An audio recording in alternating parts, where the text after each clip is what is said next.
तो हेलो दोस्तों, आज हम आ चुके हैं क्लास 10 का चैप्टर 8 इंट्रोडक्शन टू ट्रिग्नोमेट्री, जिसमें कि आज हम करेंगे टेबल 8.1। ये बच्चों को याद नहीं होती, इसलिए मैं आपको याद करने की कुछ टिप्स बताऊंगा और याद कैसे करते हैं मैं वो भी बताऊंगा आपको। तो हम स्टार्ट करते हैं। तो मैंने यहाँ पे एंगल बना लिए हैं। तो ये है एंगल ए, ये है 0 डिग्री, ये 30 डिग्री, ये 45, ये 60, ये 90। ठीक है, तो ये है अपने 6 फंक्शंस। अब हम देखेंगे कि साइन ए 0 डिग्री पर कितना होता है। तो अब वो सब छोड़िए, पहले आप लिखेंगे 0, 1/2, 1/√2, √3/2 और 1। ये बस एक लाइन याद करनी है आपको, सिर्फ एक। इससे आपको पूरी याद हो जाएंगी एक ही बार में। क्या? 0, फिर आधा, फिर हाफ में लग जाएगा रूट, फिर ये रूट ऊपर पहुंच के 3/2 हो जाएगा और ये 1।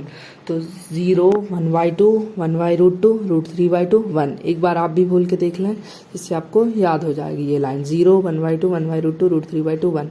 अब किसी ने पूछा कि साइन 45 की वैल्यू क्या होती है, तो 0, 1/2, 1/√2 होती है। ये आप प्रैक्टिस करोगे तो आपको बिल्कुल याद हो जाएंगे।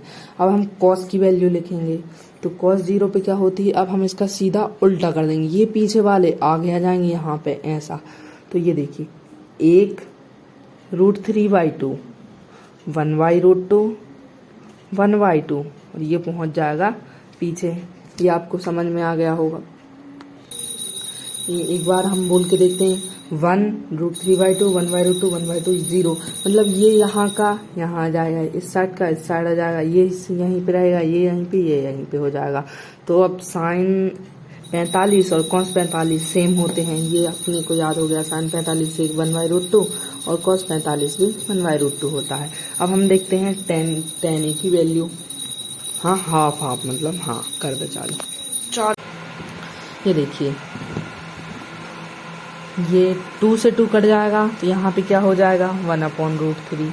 ये √2 से √2 कट जाएगा तो 1 हो जाएगा, और 2 से 2 कट जाएगा तो √3/1 यानी √3। फिर वही बात हो गई, यदि 1/0 है, यदि डिनोमिनेटर में 0 हो तो नॉट डिफाइन या इनफाइनाइट हो जाता है। ये अपने को समझ लेना है। तो 10 0 पे होता है 0, 10 30 पे होता है 1/√3, फिर इसका 1 हो जाता है, फिर ये √3 हो जाता है, फिर इनफाइनाइट चला जाता है। 0, 1/√3, ये फिर 1 होता है, फिर √3 होता है और फिर इनफाइनाइट हो जाता है। इसके बाद हम देखेंगे cos A की वैल्यू। तो ये भाई cos A तो सबसे ईजी है। यहाँ पे 0 दिया है, तो 0 का उल्टा क्या होगा, 0 का उल्टा होगा इनफाइनाइट, और इनफाइनाइट का उल्टा होगा 0। ये कैसे होगा मैं आपको बता देता हूँ। यदि हम 0/1 करते हैं, मतलब हमको इसको पलटना पड़ता है। ये मैं आपको मिटा देता हूँ, देखना। तो ये 0/1 है, हम इसको पलटेंगे 1/0 करेंगे तो ये इनफाइनाइट हो जाता है। मतलब ये कॉस वाली वैल्यू में, ये यहाँ की ये तीनों वैल्यू इनको पलटना पड़ता है। 0 का पलटेंगे, अब ये 1/2 दिया है तो इसको 2 करेंगे। ठीक है, अब ये देखिए कैसे होगा। 0 का उल्टा इनफाइनाइट, फिर 1/2 का ये 2 पर चला जाएगा, फिर यहाँ से ये √2 पर चला जाएगा, फिर ये 2 ऊपर चला जाएगा और √3 नीचे आ जाएगा, और 1 का उल्टा क्या, 1 ही होगा। ठीक है, अब ऐसे ही सेक में होगा, 1 का उल्टा 1 होता है, ये 2/√3 होता है, फिर इसका √2 हो जाएगा, फिर इसका 2 होगा, और 0 का उल्टा हमेशा की तरह इनफाइनाइट। फिर cot A, 0 का उल्टा इनफाइनाइट, 1/√3, √3 1/1, तो ये 1 ऊपर चला जाएगा, 1 √3 का 1/√3, और इनफाइनाइट का 0। ये आपको समझ में तो आ गए होंगे। यदि नहीं याद, मैं देखिए एक एग्जांपल देता हूँ। ये 1/√3 का √3 कैसे हुआ, यदि आपको समझ में नहीं आया तो ये देखिए, ये 1/√3 दिया है, हम इसको पलटेंगे तो ये √3 ऊपर जाके यहाँ पे 1 हो जाता है, ये ऐसे √3 आ जाता है। ठीक है, तो आपको ये समझ में आ गया होगा।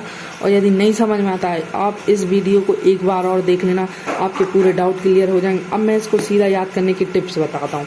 आप इसको अपनी कॉपी में 1-2 बार लिख के देख लेना। ठीक है, 2 बार प्रैक्टिस कर लेना। उसके बाद आप अब इसको याद नहीं करना, 2 बार प्रैक्टिस करने के बाद 2-3 बार फिर आप इसके क्वेश्चन करने लगना, इसकी प्रैक्टिस करना क्वेश्चंस की, आपको ये बार बार में याद हो जाएगा। तो यदि आपको हमारी वीडियो अच्छी लगी तो हमारी वीडियो को लाइक कर दीजिए और हमारे चैनल को सब्सक्राइब कर दीजिए। Thank you.